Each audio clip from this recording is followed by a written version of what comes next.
안녕하세요. 김지혜입니다. 반갑습니다. 제가 쓴 작가의 일대기를 읽어드릴게요. 오늘은 박수근입니다. 박수근은 1914년에 태어나서 1965년에 사망했습니다. 박수근 어린 시절 1910년대에는 군대 교육이 시작되었지만 전통적인 서당 교육도 공존하던 시대였다. 5살 때부터 서당에서 한문을 배우고 7살이 되어 보통학교에 들어갔다. 박수근은 학교에서 처음으로 도화를 배웠다. 연필, 색연필, 물감 등의 다양한 재료를 이용한 그리기가 시도되었고 원근법과 구도 잡기 등도 배울 수 있었다. 보통학교에 입학하던 그해 부친이 투자한 광산 사업이 실패한다. 홍수로 전담 농사가 떠내려가 버려 가세가 더 기울었다. 졸업할 때까지도 형편이 나아지지 않아 박수근은 결국 중학교 진학을 포기했다. 훗날 그가 쓴 친필 이력서의 학력란은 보통학교 졸업 이후 독학으로 되어 있다. 남들처럼 정규과정을 밟으며 그림 공부를 할 수도 없었고 서구의 이러저러한 회화 양식을 충분히 접할 수 있는 여건이나 기회도 가질 수 없었다. 겨우 보통학교 때의 지식을 토대로 조선미술 전람회를 통해 남의 그림을 접하고 자기의 실력을 쌓을 수밖에 없었는데 이처럼 불리한 조건이 어느 면에서는 그의 주체적인 시각을 확고히 해주는 계기가 되었는지도 모른다. 박수근의 재능을 아주 귀하게 여긴 일본인 교장 선생님이 상급 학교에 진학을 못하더라도 단념하지 말라며 화구를 사주는 등 후원을 아끼지 않았다고 한다. 보통학교 졸업할 12살 무렵 밀레의 만종을 보고 깊이 감동을 받아 밀레와 같은 화가가 되고자 다짐한다. 박수근은 밀레의 작품 인쇄물을 스크랩해 화집으로 만들어 그림 공부에 참고했다. 그중 육아 시리즈로 여러 장 스크랩해 놓은 것으로 보아 이 작품을 각별히 좋아했던 것으로 보인다. 또 혼자서라도 그림 공부를 이어갈 결심을 한 소년 박수근에게 길잡이가 된 것은 고향 산천과 사람들이었다. 날마다 가까운 산과 들로 다니며 연필 스케치와 수채화 훈련을 쌓았고 농가에서 일하는 여인과 들에서 나물 캐는 소녀를 그리기도 했다. 19의 청년 박수근은 1932년 제11회 조선미술 전람회에 첫 출품을 한다. 수채화 봄이 오다로 첫 입선을 하고 경복궁 내 공진의 건물에서 다른 수상작들과 나란히 전시되었다. 선전은 일제강점기의 조선총독부에서 주관한 미술 공모전이다. 일제 문화 통치의 일환이었으므로 여러 한계가 있었지만 그래도 조선의 시인들에게는 이름을 알릴 수 있는 거의 유일한 통로였다. 봄이 오다에는 약동과 명랑의 반대편에 자리 잡고 있는 적막감과 황량감이 감돈다. 이 그림은 사진 도판만 남아있다. 도판으로 보아도 작가의 내면에 염세를 감추는 고요가 있음을 눈치챌 수 있다. 유소년 시절에 겪은 집안의 몰락, 두 누이의 죽음이 큰 상흔이 되었을 것이다. 박수근은 이듬해에도 작품을 출품했지만 그만 떨어지고 말았다. 그 이듬해에도 수상자 명단에서 이름을 볼 수 없었다. 아무래도 전문적으로 배우지 못했기 때문이었을까? 박수근은 일본으로 건너가 고학으로라도 그림 공부를 해야겠다는 꿈을 끼우기 시작한다. 궁핍한 식민지 조선에서 일본 유학이란 부잣집이나 권력자의 자제에게는 허락된 일이었지만 혈혈단신의 고학생들도 드물지 않았다. 당시 천재화가라고 불리우며 선전을 휩쓸던 이인성도 보통학교 졸업으로 일본으로 고학을 떠난 청년이었다.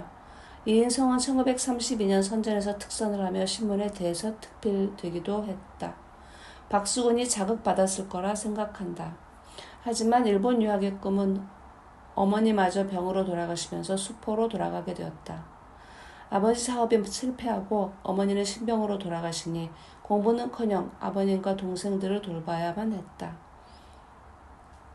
그러나 그는 약심에서 포기하지 않고 틈틈이 그렸다. 집은 빚으로 넘어가고 결국 가족들은 뿔뿔이 흩어지게 된다. 박수근은 동경 대신 춘천으로 가서 독학으로 그림 공부를 한다. 비좁은 골목에 거처를 마련하고 시장에 나가 막노동으로 생계를 이으며 그림 공부를 했다. 박수근이 춘천에 정착한 까닭은 스승 오두경 선생이 있었기 때문이다. 오두경은 1930년에 양구 국립보통학교 교사였던 것으로 기록되어 있다. 춘천에 있을 때 1936년 제15회 선전에서 박수근은 수채화 일하는 여인을 출품하여 입선에 오른다. 몇 년간의 낙선 끝에 들려온 입선 소식에 청년 박수근은 앞으로 화가로서 살 수 있을 것 같은 희망을 얻었을 것이다. 이때 비로소 유화도구를 갖추기 시작했다. 일제 말기 선전은 이른바 조선 향토색을 표현하도록 권장한다. 박수근의 그림이 조선 향토를 소재로 삼기는 했지만 식민지 정책에 부합한다고 하기에는 불안감과 암울함이 많이 배어나온다. 1937년의 봄, 38년의 농가의 여인, 39년의 여일로 해마다 선전에 입선한다.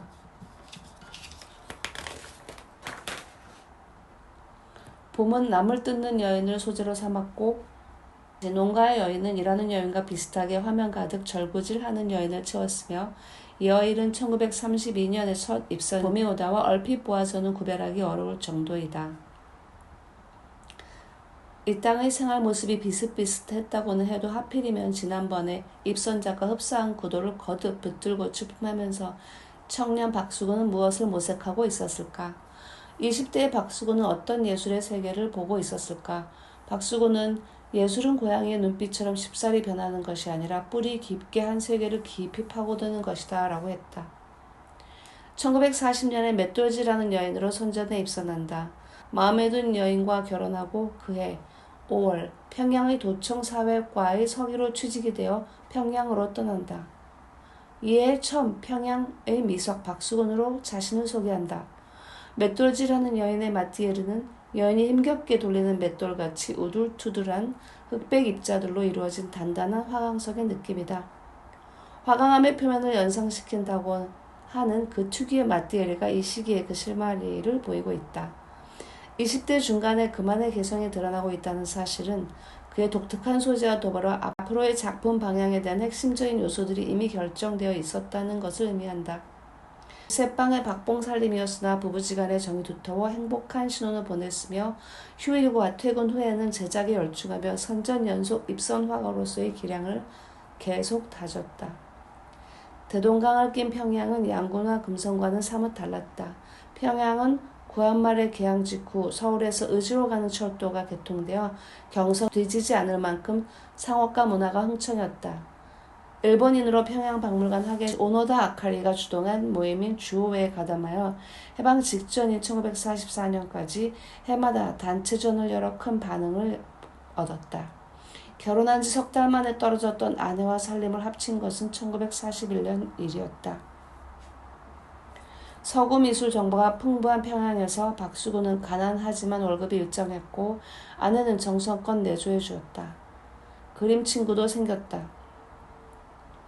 태평양 전쟁 말기에는 선전 심사평도 결전이나 보급 같은 낱말들을 기준으로 삼았다. 1942년, 1943년경부터 박수근도 성을 아라이라는 일본식으로 바꾸어 선전에 출품해야 했다. 해방을 맞고 석 달이 지난 1945년경부터는 박수근도 도청을 그만두고 금성으로 내려오게 된다. 48년 이북에 소련 군정이 시작되었고 이에 따라 10월부터는 행정도 장악했을 무렵이다. 박수근은 금성중학교의 도화교사로 취직이 되어 그런대로 생활의 안정을 얻을 수 있었다. 퇴근길이면 짬이 날 때마다 수백 년 전 금성천 강둑을 보호하기 위해 조성한 숲인 느릅나무 장림을 수도 없이 스케치했다고 한다. 1945년 31살 때에 원산미술연구소 주관으로 이중섭 한목과 3인전을 연다. 박수근, 이중섭 두 작가 다 술을 아주 즐겼는데 2살 아래의 이중섭을 박수근은 항상 형이라고 불렀다는 이야기가 전한다. 이중섭도 박수근도 예술가로서 삶을 사는 가운데 현실적으로는 가족들에게 더없이 충실하려 했던 것 같다. 이러한 박수근과 이중섭의 기질과 생활 태도는 당연히 예술 창작에도 반영되어 나타났는데 그 하나는 그림 그리는 일에 거의 광적으로 몰두했다는 점이고 다른 하나는 그림의 주제를 자기 자신 아니면 자기 주변에서 찾았다는 점이다. 1951년에는 박수근은 지금의 신세계백화점 자리에 있었던 PX 한국물산부의 초성화부에서 일한다. 미군 부대의 PX에 취직하는 것은 한편으로 예술가로서는 수치스러운 일이었으나 가장 벌이가 좋고 안정적인 일자리였다. 초상화부의 또 하나의 장점은 월급제가 아니라 그린 양만큼 받아간다는 것이었다. 더 많이 그리면 더 벌 수 있었기 때문에 열심히 잘 그리기만 하면 그 가난하던 시절로서는 수입이 톡톡했다. 이렇게 일을 해서 악착같이 모은 돈으로 1952년 봄 35만 환을 주고 창신동에 집을 마련한다. 1963년 말까지 살았던 이 집에서 박수근의 걸작들이 탄생했다. 박수근은 그만의 비법인 화강한 기법을 화가 이대원이 물어보자 망설이지 않고 알려주었다고 이대원은 전한다. 후원자 마가렛 밀러 여사에게도 나는 그림을 제작할 때 붓과 나이프를 함께 사용합니다. 캔버스 위에 첫 번째 층을 충분히 기름에 섞은 흰색과 다망색으로 바르고 이것을 말립니다. 그 다음에 틈 사이사이의 각 층을 말리면서 층 위에 층 만드는 것입니다. 맨 위의 표면은 물감을 섞은 매우 적은 양의 기름을 사용합니다. 이런 식으로 하면 갈라지거나 깨지지 않을 것입니다. 그리고 나서 나는 검은 윤곽선을 이용한 대담한 필법으로 주제를 스케치합니다. 라고 말했다. 이러한 방법으로 독특하게 단순화시킨 소박한 주제 전개와 굵고 명확한 검은 선의 윤곽, 흰색, 회갈색, 황갈색 등을 주로 한 평면적 색채에 명암과 원근감이 거의 없는 특질적인 표현이 된다. PX에서 같이 일하던 소설가 박완서는 그 사안이 정말 거기에 있었을까 해서 박수근에 대해 그에게서 내가 느낄 수 있는 것은 예술적 고뇌 대신에 열심히 일해서 가족을 부양한다는 충족감이었고 우울한 정열 대신 단순 노동의 평화였다고 했다. 또 그는 예술보다 사는 일을 우선했다. 그가 가장 사랑한 것은 아마도 예술이 아니라 사는 일이었을 것이다. 사는 일을 위해 하나밖에 없는 재주로 열심히 작업한 것이라고 썼다. 짐을 마련하고 PX를 그만두는데 집에서 그림을 그리고 지낼 때에도 박수근은 성실하게 시간을 정해놓고 작업했다고 한다. 아침 10시경이면 붓을 들어 오후 4시까지 꼬박 그림을 그렸다. 그러고 나서 5시쯤 시내에 나가서 전시를 보고 친구들과 만나 저녁까지 대화를 나누었다. 특별할 것 없는 일상을 왔다 갔다 하면서 박수근은 정성껏 쌀알을 일구는 농부처럼 그림을 그렸다. 1953년에 박수근 그림에서 순박한 인간들의 삶터가 농촌에서 도시로 옮겨지는 변화가 나타난다. 이 무렵 박수근을 사로잡은 것은 전쟁 이후의 서울의 거리 모습이었다. 이때부터 집 자체를 그리거나 집들이 있는 골목을 그린 것, 짐을 이고 가는 여인, 시장이나 노상에서 광주리를 내려놓고 물건을 파는 사람, 빨래일을 하는 여인 등 일상의 인물을 그리고 가지가 앙상한 한두 그루의 벌거벗은 나무 사이로 머리에 짐을 얹은 여인들이 걸어가는 나무 그림들이 주로 보인다. 이 해에 박수근은 우물과 기름장수를 그렸다. 도시에서 물건을 떼다가 막막한 생계를 꾸려가는 장사꾼의 모습이다. 휴전협정이 맺어지고 정부가 서울로 돌아오면서 열린 제2회 국전 1953년에서 특선으로 당선된다. 박수근이 출품한 집이 특선에, 노상에서가 입선에 오른다. 박수근은 주로 그림을 반도화랑을 통해서 판매했다. 외국인들이 마련한 반도화랑은 1962년 한국의 유일한 상설 화랑이었다. 반도호텔을 드나들며 박수근 그림을 구입하던 외국인 여성 가운데 마가렛 밀러 여사가 있었다. 1959년 미국으로 돌아간 이후에도 마가렛 밀러는 박수근 생애 마지막까지 작품을 구입해주고 사후에도 가족과 교류한 후원자가 되었다.